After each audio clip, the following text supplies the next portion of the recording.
Here are 5 things you should avoid like the plague if you want to attract leads with your content. I've edited and published over like 3,000 podcast episodes and consulted hundreds of other online brands on their content strategy with their blogs and with their other content. And I've seen the same things like over and over. They make the same mistakes when trying to use content to attract leads. So today, I'm going to save you time, money, and frustration by showing you what not to do. With more businesses creating content than ever, standing out isn't just about doing more. It's about doing it right. You could even do less and do it right. So avoid these mistakes when trying to make content. By steering clear of these mistakes, you're not only going to save time and resources, but you'll also create content that actually works, brings in those leads, nurtures those leads, and drives conversions. So, number 1, dumping content on Becky or whoever and expecting magic to happen. And look, we all know Becky's great. She's the greatest, but she's busy too. She's got emails to answer and reports to file, and everything you do, she does. So just tossing in, oh yeah, Becky, and also like do our content. It's not Becky, no offense, but we all know you can't handle that and you don't want to. Content isn't something you just assign to somebody and hope for the best. You need a plan, you need a process, and you need actual bandwidth to execute well. When it's nobody's main job, it gets pushed to just doing later, which usually means never, by the way. And instead, think systems. Don't think superheroes. Think systems. Whether it's outsourcing, hiring a specialist, or building a simple, repeatable framework.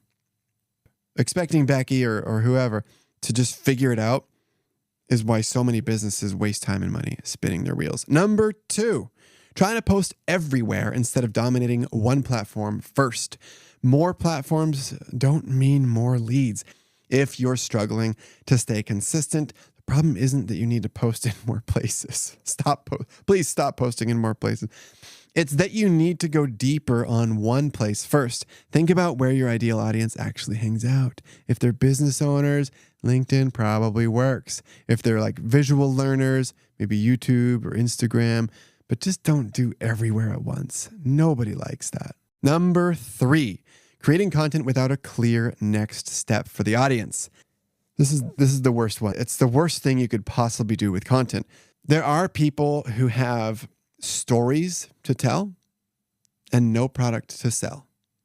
They have a lot of attention, but not a lot of money. And then there are those with products to sell, but no stories to tell. And I'm looking at you, all businesses everywhere. You need more stories to tell. Content isn't just about getting attention.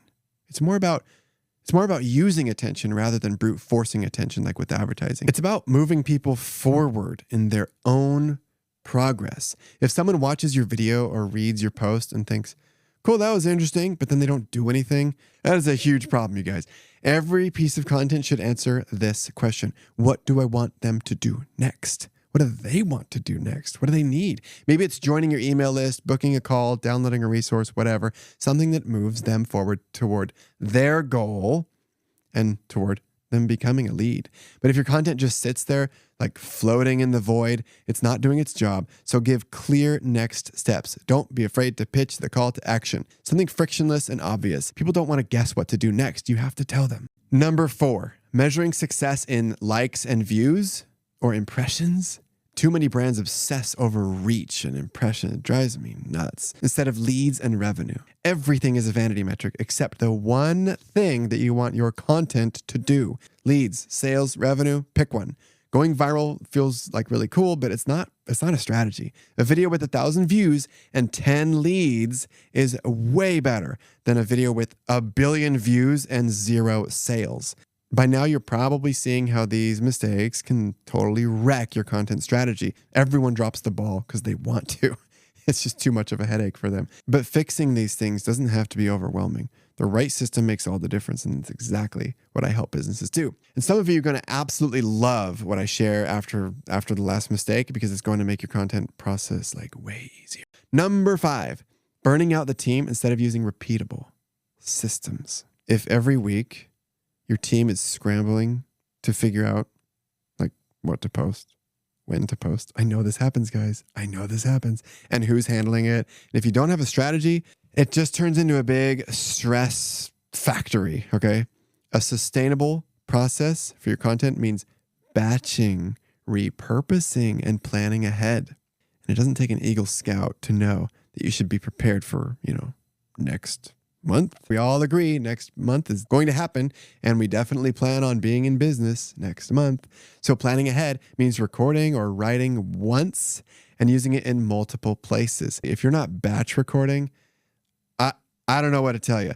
Anyway, it means working smarter, not harder, so your team isn't constantly on the edge of burnout. Look, just batch record. Batch recording. If you don't, you're always going to be chasing content instead of leveraging it to grow. Would it help you if you just had a simple, repeatable system instead of scrambling to figure it out every single week? If you're tired of wasting time on content that does not bring in leads, I have something for you. I help businesses like yours build a content system that actually works without burning out your team. If you want to see what that looks like, then book a call on giantconversation.com. Just go to the website and click apply. Check it out. And instead of you working for your content, let's make your content work for you.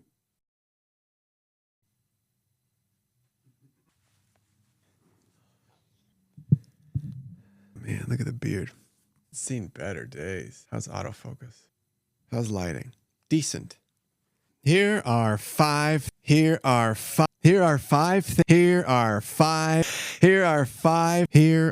I've edited and published for 3,000 podcast episodes and consulted hundreds of online brands, and this is way, way too fast. From the top,